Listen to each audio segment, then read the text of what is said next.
Oggi l'aereo ci ha rivelato Palmanova in tutta la sua perfezione. Gigantesca stella a 9 punte incastonata nella pianura friulana. Ma figlia di una civiltà che in bilico tra Rinascimento e Barocco coltivava uno spinato amore per l'enigma, la città era stata concepita in modo da mostrare i suoi segreti difensivi soltanto ai reggitori della Serenissima. L'unicità di Palmanova sta quindi, oltre che nella sua utopica simmetria, anche nel suo programmato negarsi alla visione d'insieme. In questo senso, la sua visita è di impareggiabile interesse e permette di entrare nei labirinti di una cultura che aveva uno dei suoi cardini nell'arte del dissimulare. Complesse e articolate sono le origini storiche di Palmanova. Esse si ricollegano ai nuovi assetti politici che alla fine del Medioevo mutarono il volto dell'Italia nord-orientale. Decaduto irrimediabilmente l'antico patriarcato di Aquileia, il suo posto era stato occupato da Venezia, le cui truppe nel 1420 erano entrate a Udine. L'Austria, nello stesso periodo, aveva rafforzato i suoi legami con i conti di Gorizia. Tra i due litiganti c'era un terzo temibile e incomodo: i turchi, che a ondate avevano invaso il Friuli, saccheggiando, distruggendo, trascinando via in catene la popolazione. La loro crudeltà era diventata leggendaria.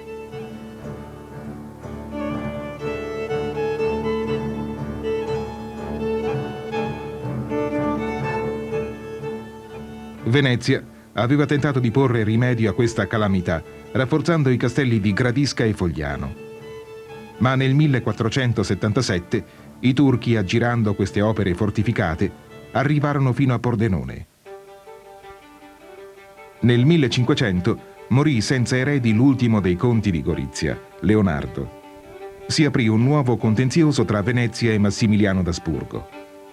La guerra favorì quest'ultimo, sostenuto dalla Lega di Cambrai, che riuniva le massime potenze europee. La fortezza di Gradisca passò all'Austria e si venne a creare un confine complicato e innaturale con cime venete incastonate nel territorio asburgico e viceversa. Da questa complessa situazione politica scaturì la necessità di rafforzare i confini a oriente. Molte furono le proposte che il Senato veneziano dovette vagliare. Una linea difensiva su Livenza era la tesi sostenuta da Francesco Maria della Rovere.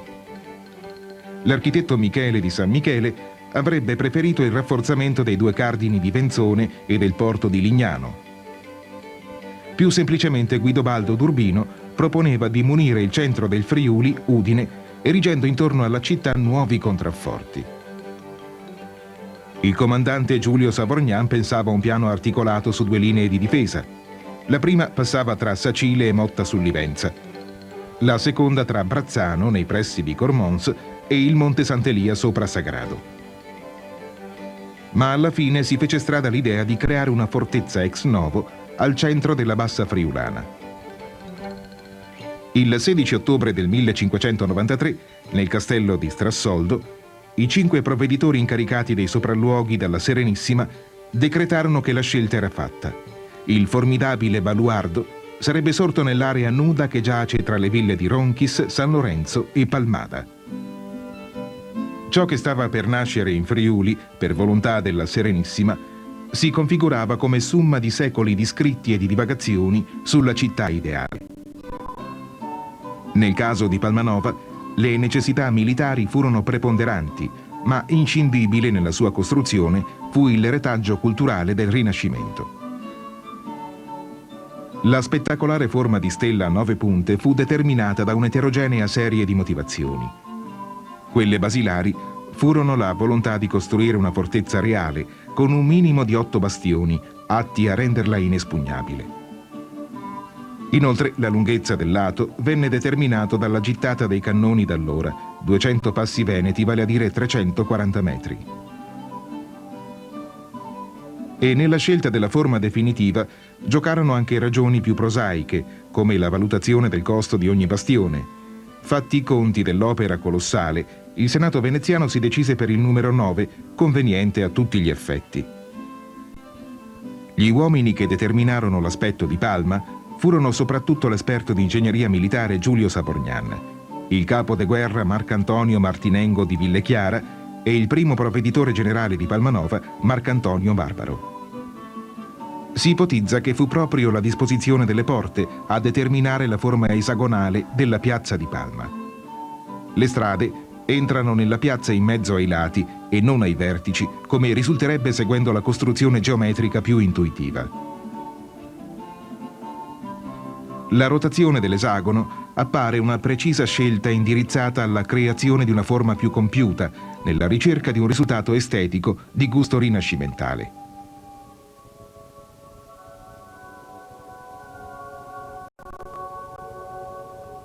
Le porte furono costruite su progetto dello Scamozzi e rivelano, nella loro eleganza severa, una grande capacità evocativa. Per prima fu costruita Porta Aquileia, dalla quale passava la strada che proveniva dal mare e quindi da Venezia. Terminata già nel 1598, è suddivisa in 3 parti principali da lisce lesene.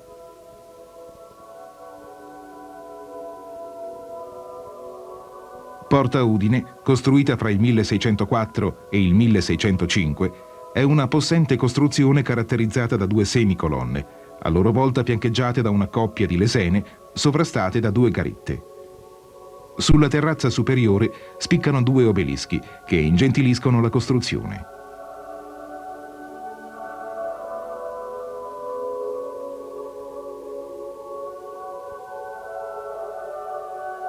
All'interno si conservano ancora le magnifiche porte originali e la ruota del ponte levatoio.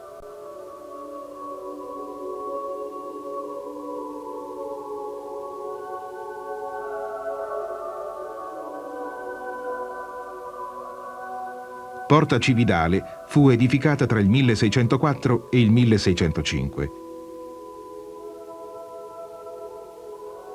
Da qui al giorno d'oggi parte la visita alle fortificazioni.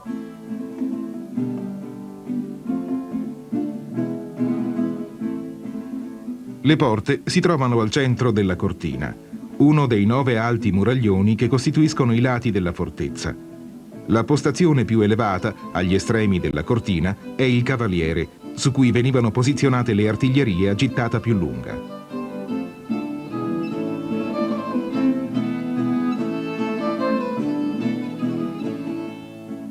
L'elemento più caratteristico ed elegante della cerchia muraria palmarina è il baluardo, alto terrapieno dalla tipica forma a punta di freccia.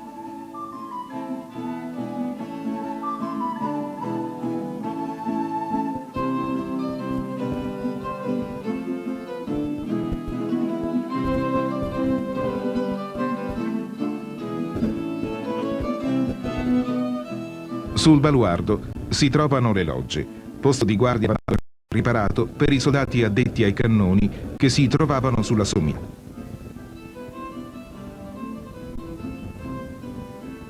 La loggia introduce a un'ampia galleria in discesa che poteva essere utilizzata dai cavalieri per scendere al primo fossato.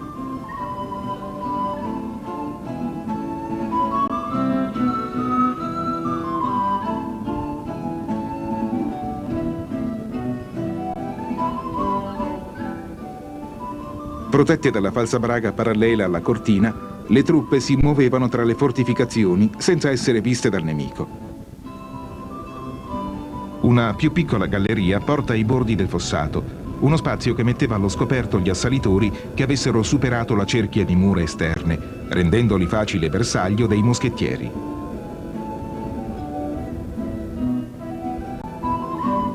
Al di là del fossato, ecco il Rivellino, altro bastione a forma di punta di freccia che, protetto da un avvallamento secco e in asse con la cortina, costituiva il cardine della seconda cerchia di difesa. In origine, per entrare a Palma si doveva passare un complicato sistema di porte e controporte. Di queste ultime resta ancora una traccia sul Rivellino di Porta Cividale. La prima cerchia di mura fu ultimata nel 1623. I lavori della cerchia esterna, che comprendeva i rivellini di protezione alle porte, terminarono solo nel 1690. Torniamo alla storia. Alla fine del Cinquecento I lavori procedono alacremente, nonostante le pressioni degli austriaci, preoccupatissimi della nascita della fortezza. Per fare fronte a ogni evenienza, il provveditore barbaro fece costruire nella piazza un fortino a 5 punte, successivamente demolito. Un'epidemia di peste si abbatté nella zona nel 1596 e costrinse il provveditore a interrompere i lavori. In ogni caso, nel 1599 le prime bocche da fuoco fecero la loro comparsa sugli spalti già completati. Palma si arricchì in tempi diversi di molti palazzi a uso civile. Sorsero la loggia della Gran Guardia e i bei palazzi del provveditore generale.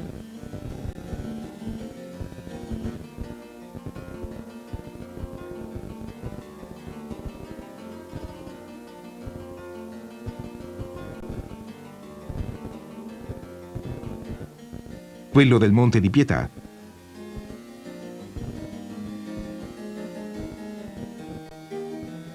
il palazzo della Camera di Palma, edificato dal provveditore Memmo.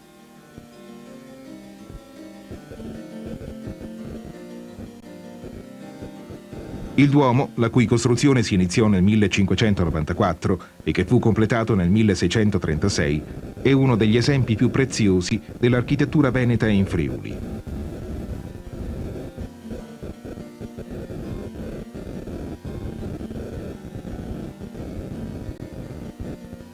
Già nel 1602, comunque, alla presenza del provveditore Gerolamo Cappello, Palma fu inaugurata con una solenne cerimonia, durante la quale fu innalzato al centro della esagonale il grande Vessilli San Marco.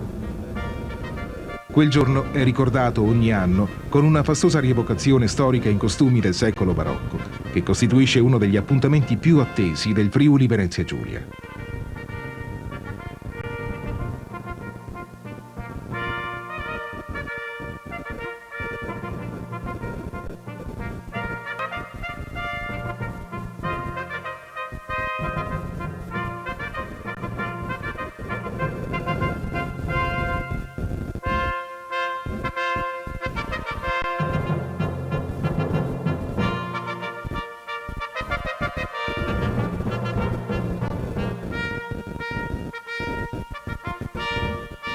La tensione fra Austria e Venezia si era intanto aggravata, anche a causa di Palma, che rappresentava un formidabile cuneo piantato nel fianco meridionale dell'impero asburgico. E venne il battesimo del fuoco. Il motivo scatenante furono gli Uscocchi, popolazioni serbo-bosniache che dal Golfo del Quarnaro, in territorio austriaco, inseguivano i commerci della Senissima con incursioni piratesche. Venezia protestò presso la corte viennese, ma senza esito. Si decise quindi per la guerra. Tra la fine del 1615 e l'inizio del 1616, il provveditore Francesco Erizzo occupò tutte le terre alla destra dell'Isonzo, tranne la fortezza di Gradisca che resistette all'assedio. La guerra, che per questa tenace resistenza si chiamò Gradiscana, fu crudele, costosa e inutile a tutti gli effetti. Palma giocò senz'altro un ruolo dissuasivo nei confronti degli austriaci e nella pratica funzionò da utile e munita retrovia. La pace fu siglata a Madrid nel giugno del 1618. Fu sancito lo statu quo precedente al conflitto e la situazione territoriale in Friuli ritornò all'assurdità prebellica. Finiti i momenti eccezionali della guerra, Palma tornava ai problemi di ogni giorno. Il principale era la difficoltà a trasformarla in una vera città. Nel 1603 gli abitanti erano poco più di 600. Diventarono 1327 nel 1648. Pochi per un centro che era stato pensato per 15.000 abitanti. Palma godeva di pessima fama, poiché era chiusa all'esterno da mura opprimenti, aveva la brutta reputazione di essere malsana e di essere popolata da troppi soldati.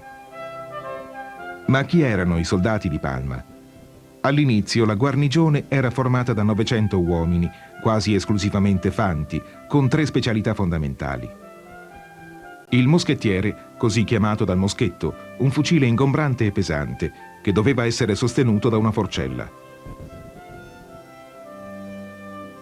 I picchieri, che in formazione compatta dovevano proteggere i moschettieri, erano invece muniti di corazza e di elmo e impugnavano una lancia chiamata picca. Anch'essi erano armati di spada.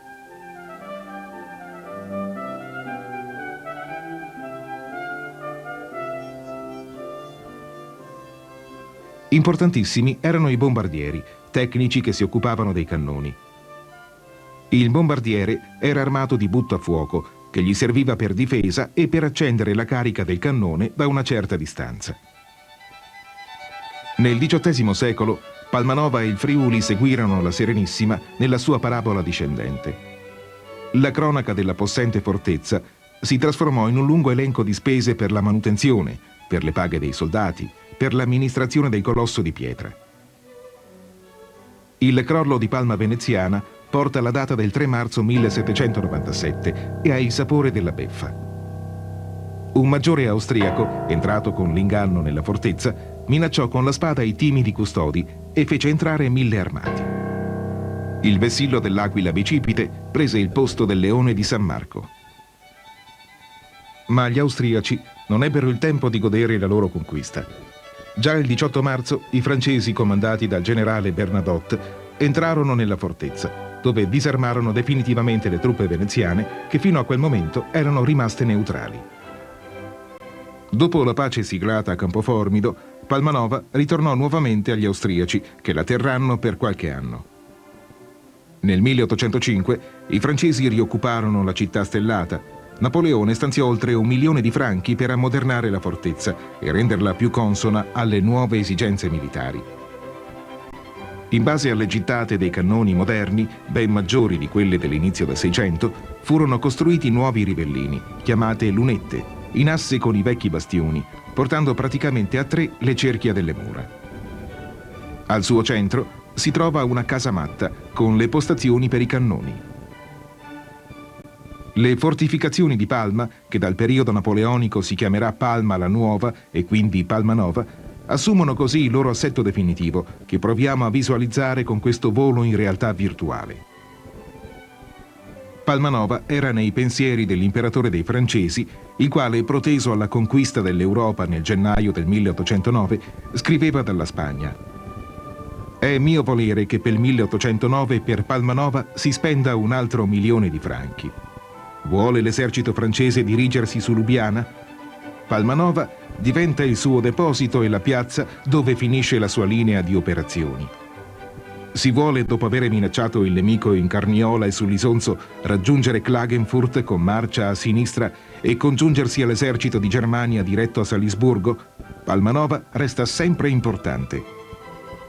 Finito il periodo napoleonico, il dominio austriaco sul Friuli durò dal 1815 al 1866. Il 24 marzo del 1848 la guarnigione della città stellata si sollevò contro il dominatore austriaco ed elesse a proprio capo l'ex generale napoleonico Carlo Zucchi. La reazione asburgica fu affidata al generale Nugent, le cui truppe posero l'assedio alla fortezza. Palmanova capitolò il 25 giugno, dopo aver scritto forse la più bella pagina del risorgimento friulano. Ripresa la fortezza, gli austriaci ne rafforzarono l'artiglieria, tanto che le truppe italiane nel 1866, durante la terza guerra di indipendenza, non osarono attaccarla. Ritornata all'Italia nello stesso anno, in virtù dell'accordo di Vienna, con il plebiscito del 21 ottobre Palmanova viene definitivamente inserita nel Regno d'Italia. Dopo quasi mezzo secolo di abbandono, la fortezza torna alla ribalta durante la Prima Guerra Mondiale, quando diventa centro di smistamento e rifornimento per la prima linea situata sull'Isonzo. Durante la Seconda Guerra Mondiale, i nazisti in fuga avevano deciso di raderla al suolo. Fu salvata grazie all'intervento dell'arciprete Giuseppe Merlino, che riuscì a far recedere gli ufficiali tedeschi dalla nefasta decisione. Nel 1960, su decreto del Presidente della Repubblica, Palmanova fu proclamata città monumento nazionale. Oggi Palmanova è centro di riferimento per servizi e terziario di un vasto mandamento. È sede di un efficiente e moderno ospedale e nel suo territorio comunale è anche ospitato il centro regionale per la protezione civile. Il suo affollatissimo mercato è la prova settimanale di una sua antica propensione al commercio. Una città che oggi punta gran parte delle sue carte sulla rivalutazione di un patrimonio architettonico originalissimo e unico al mondo. Magnifica stella a 9 punte, Palmanova è simbolo e apice di una cultura le cui generose e ardite utopie sono ancora parte integrante e fondamentale della nostra civiltà.